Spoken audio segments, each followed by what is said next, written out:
My name is Mark Chung. I'm the Director of Corporate Strategy and Planning for Yokohama Tire Corporation. There are a lot of things that could impact the fuel efficiency of your car. For example, having a lot of clutter, a lot of heavy stuff that you don't need. If you carry that around, that's going to impact your fuel efficiency. Another thing that could negatively impact your car is having your wheels misaligned, and also your tires underinflated.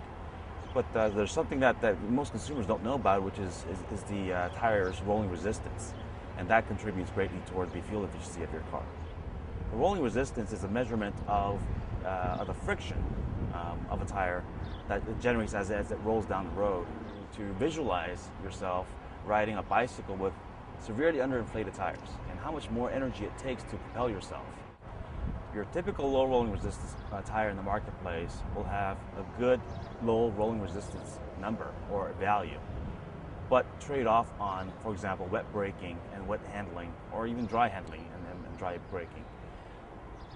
In the case of Yokohama, we minimize the trade-offs by using very novel technologies that are industry firsts. For example, the DB Super E-Spec, our flagship eco tire, incorporates natural rubber and orange oil to bring about a very unique performance, where you have low rolling resistance in our what we call the highway mode, and under braking or under heavy load conditions, the characteristics of the compound change to deliver high grip and the braking performance that you need, and it behaves just like a regular tire. So really, to the consumer, it's like having an on-off switch without really thinking about how to drive or turning it on, turning it off. First thing they could do is to make sure the car is well and properly aligned. A car that's aligned will roll straighter and roll easier. The second thing they could do is to make sure that the tires are properly inflated.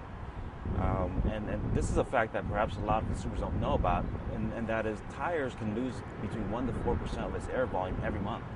So in a given year, you could be losing quite a bit of air in your tires. So for example, if you lose about 20% of the air volume in your tire, that will contribute to 4%, negatively contribute to 4% of your overall fuel efficiency. So that's a huge number. Well, there are a couple tricks to it. Number one, you have to make sure the tires are cold. That means if you've been out driving around, make sure that your car's been sitting for about a good 3 to 4 hours, because the air pressure varies according to the temperature of the tire itself. I use something like this, something that you could buy at a local car parts store for $1 or $2, and this gives you a very simple reading of where your tire pressure is at on a monthly basis.